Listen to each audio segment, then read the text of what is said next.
Hello, this is Impact. I'm Philippa Thomas. France and Britain vow to step up efforts to prevent migrants from crossing the English Channel after 27 people, including children, drowned trying to reach Britain.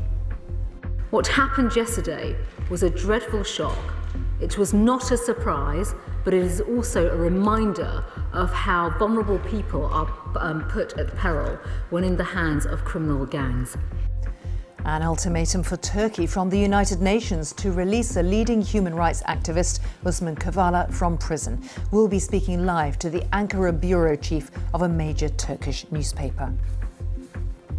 Also on Impact today, Germany reaches 100,000 COVID deaths as the new wave of infections across Europe continues to surge. That's all coming up for you here on Impact.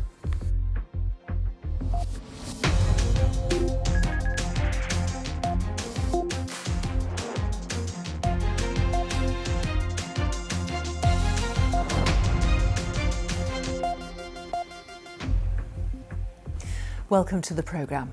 The British Prime Minister Boris Johnson and the French President Emmanuel Macron have agreed to take urgent action to stop people smugglers after at least 27 people drowned in the English Channel while trying to get to the UK.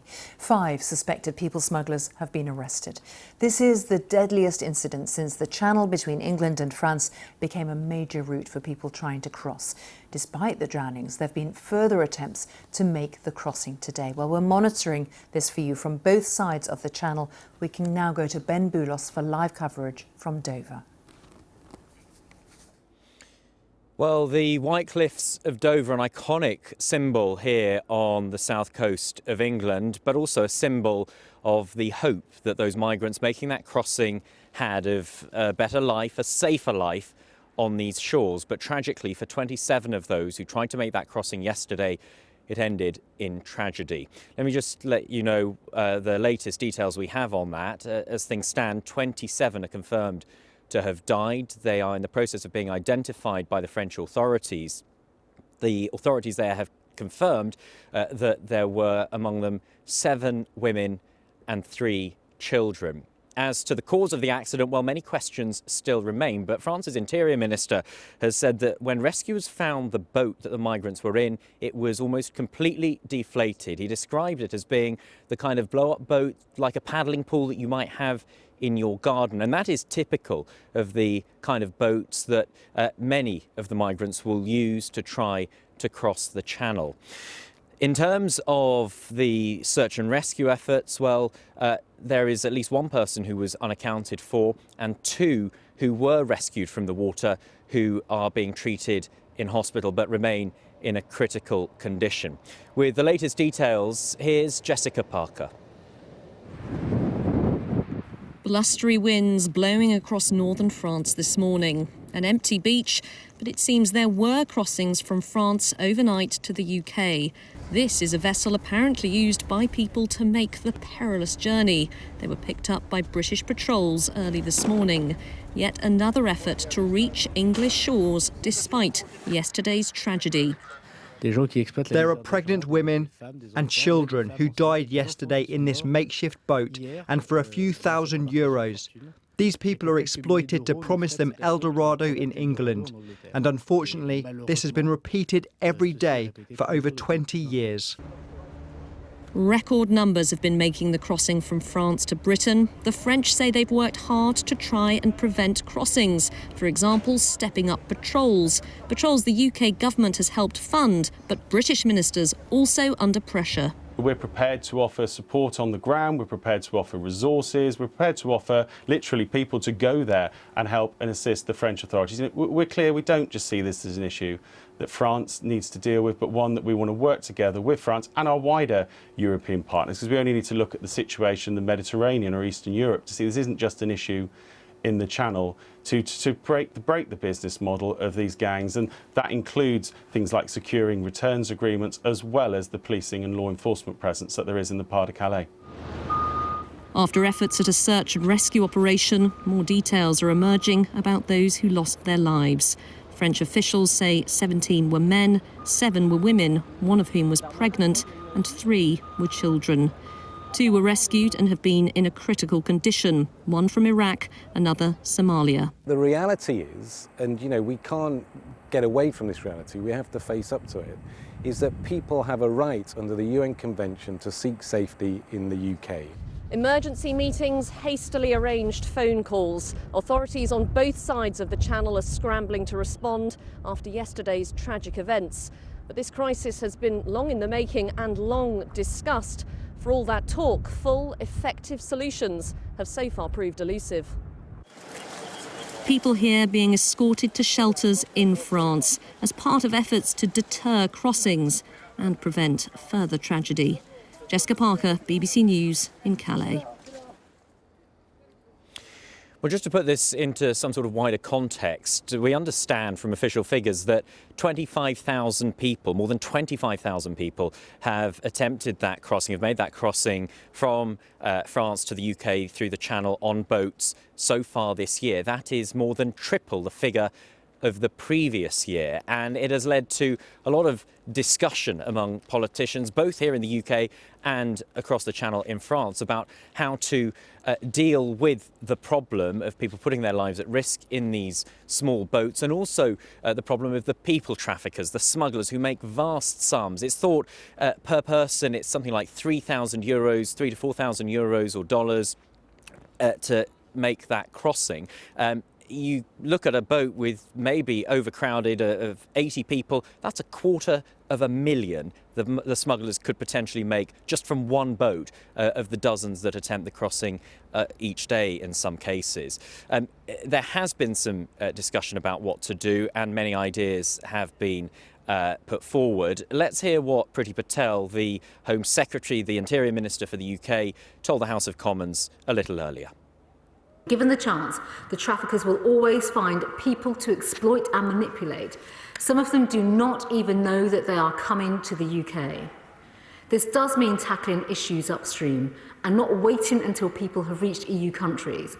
And I've always been extremely clear that I want to cooperate and am cooperating with international colleagues. The United Kingdom has given its unflinching and generous support to France to end this terrible trade in people smuggling. We are not working just to end these crossings because we don't care and we're heartless.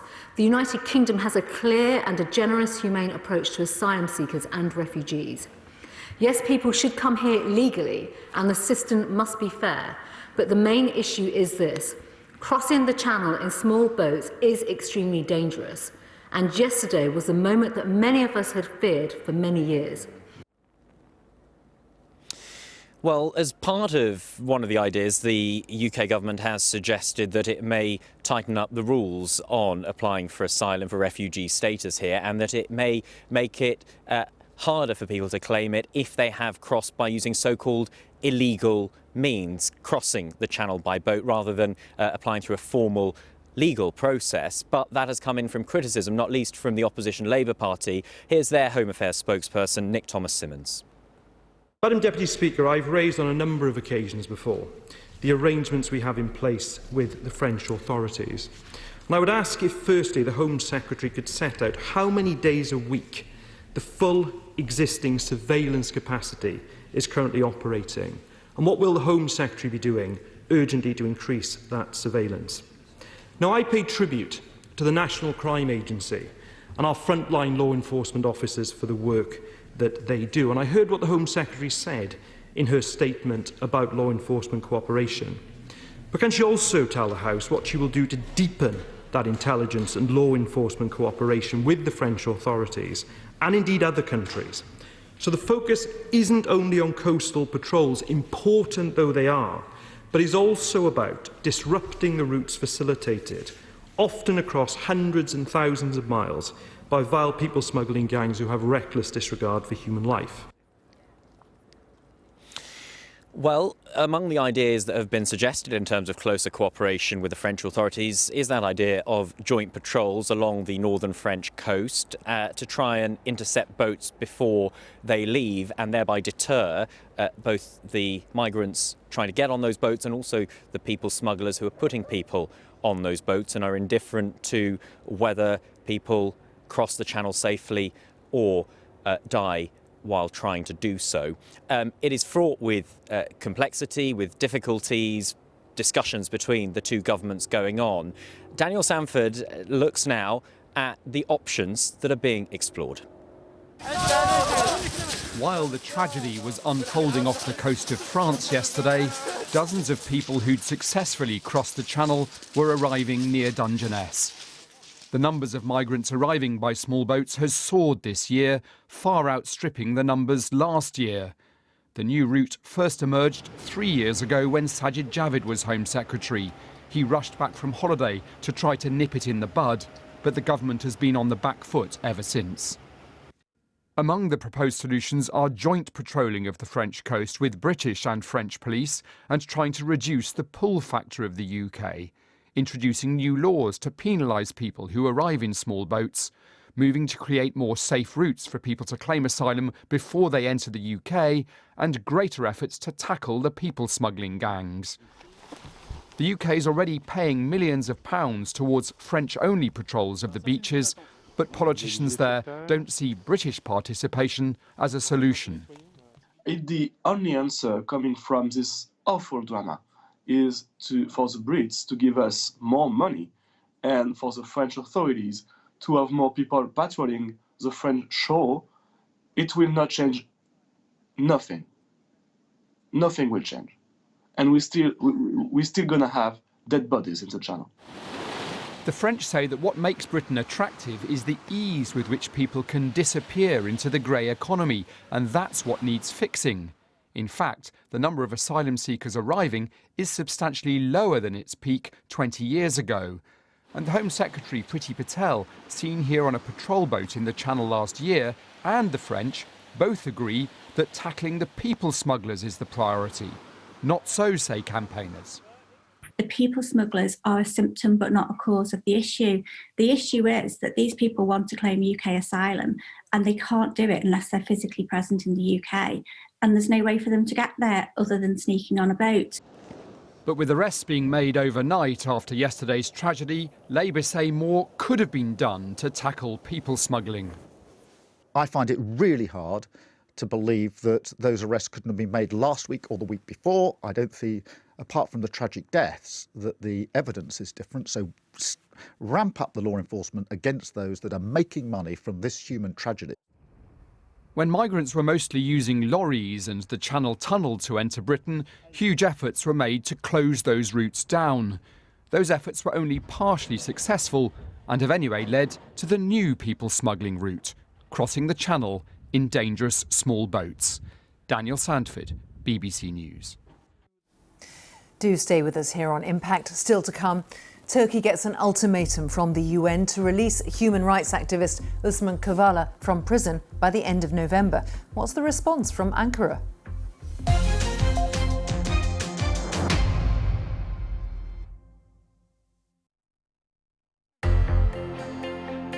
President Kennedy was shot down and died almost immediately. The murder of John Kennedy is a disaster for the whole free world. He caught the imagination of the world, the first of a new generation of leaders. Margaret Thatcher is resigning as leader of the Conservative Party and Prime Minister. Before leaving number 10 to see the Queen, she told her cabinet, "It's a funny old world." Angela Merkel is Germany's first woman chancellor, easily securing the majority she needed. Attempts to fly a hot air balloon had to be abandoned after a few minutes, but nobody seemed to mind very much. As one local comic put it, it's not hot air we need, it's hard cash. Cuba has declared 9 days of mourning following the death of Fidel Castro at the age of 90. Castro developed close ties with the Soviet Union in the 1960s. It was an alliance that brought the world to the brink of nuclear war with the Cuban Missile Crisis.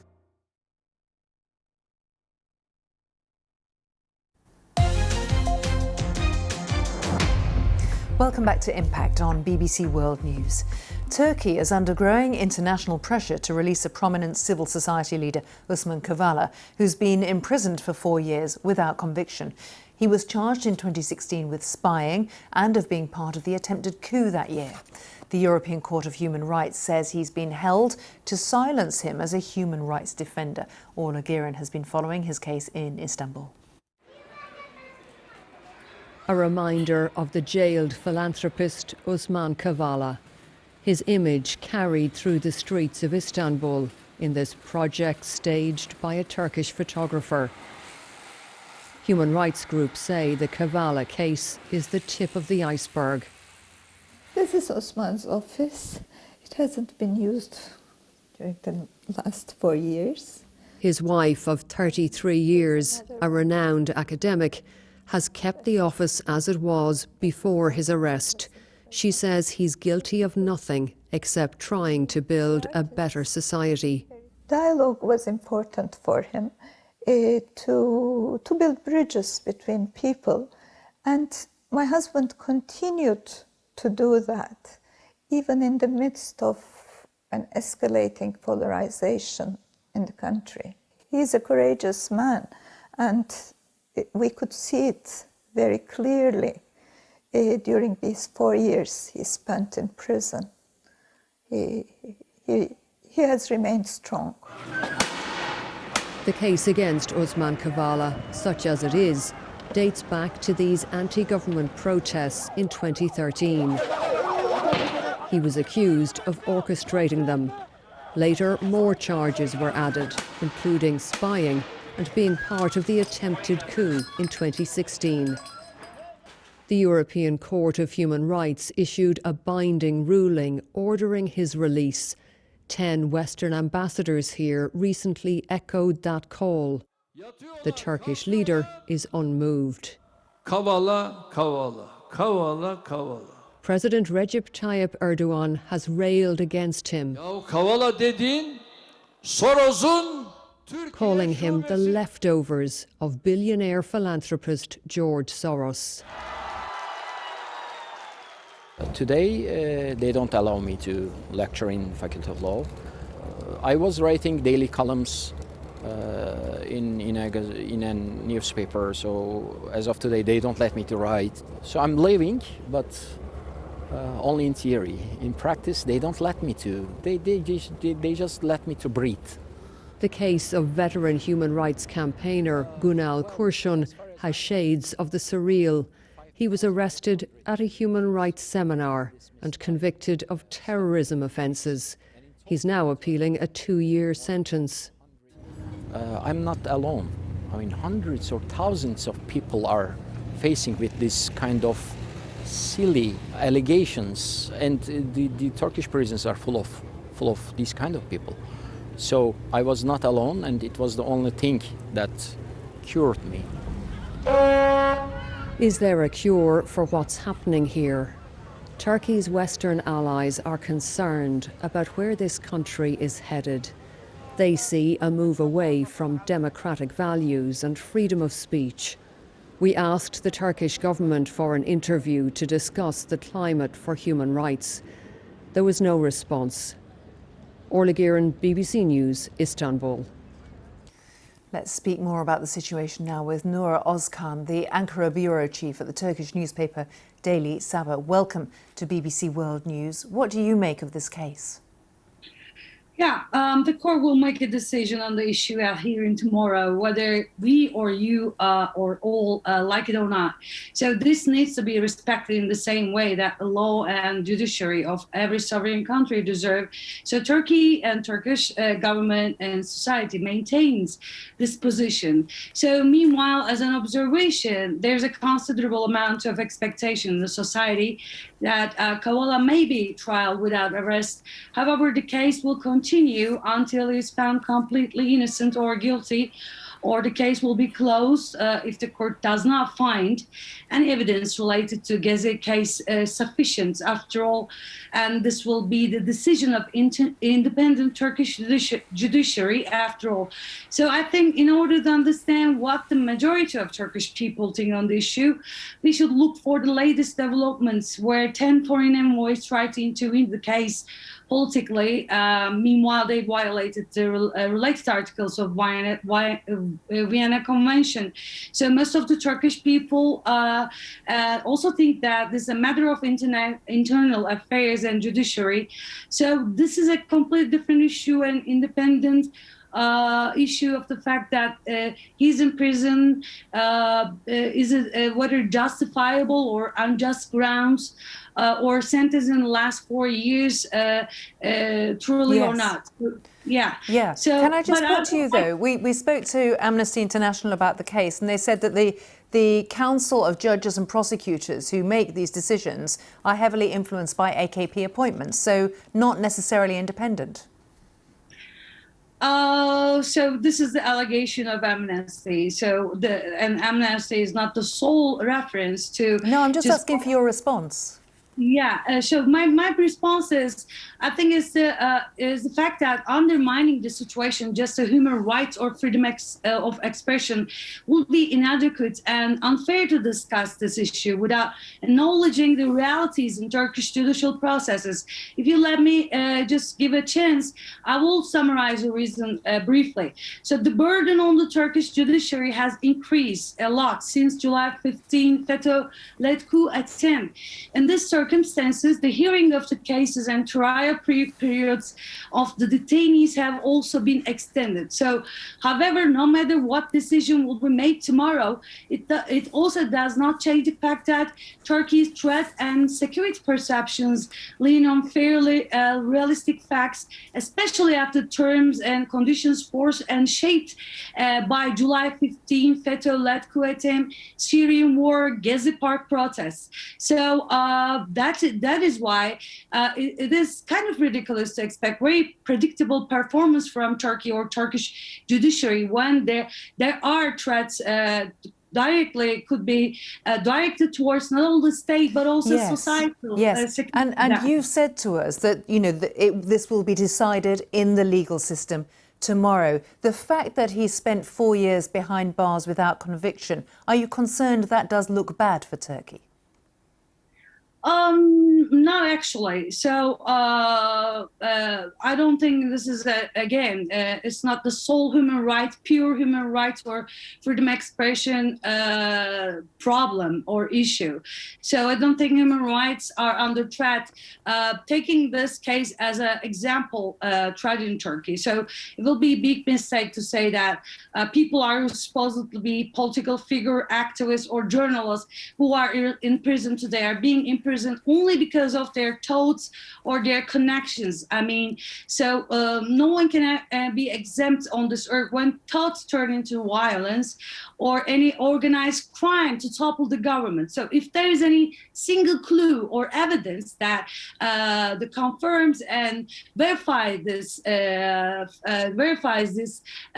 action, so that will be, the case of the judiciary, the case of law.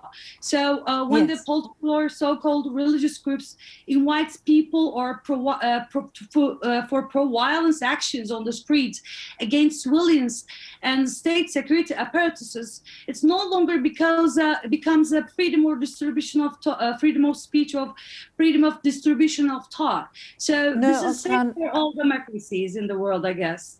Thank you. I hope you feel you've been able to put your point of view. Thank you very much for being with us. Thanks for having me. For Beatles fans, the wait is over. For more than half a century, nearly 60 hours of footage of the Fab Four making their Let It Be album has remained in a vault. But after 4 years of toil, the Lord of the Rings director Peter Jackson has restored it to make a 3-part documentary for Disney+. The first part comes out today. Our entertainment correspondent Colin Patterson has been talking to him about the project. Well, we'll have to do it sitting down. We get too excited. The sounds, the colours, the joy of the Beatles making music, unseen for more than half a century.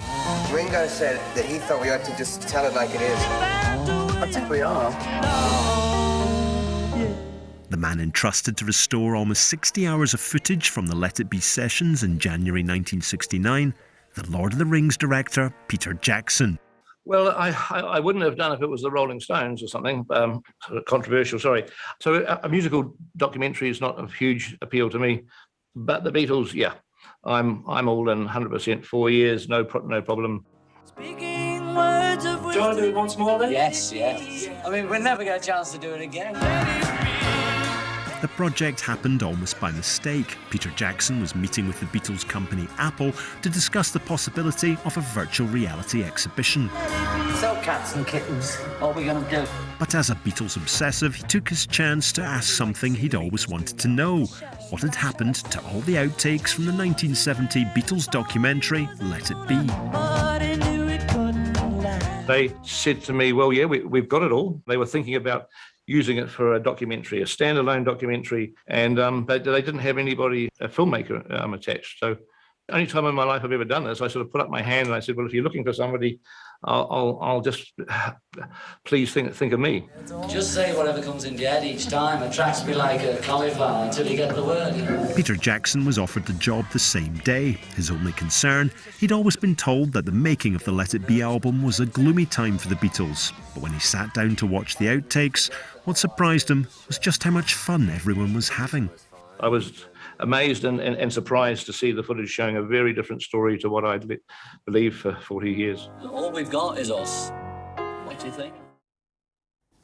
Those visuals and sound are just amazing, aren't they? Much more, of course, on the BBC website. Thank you for being with us here on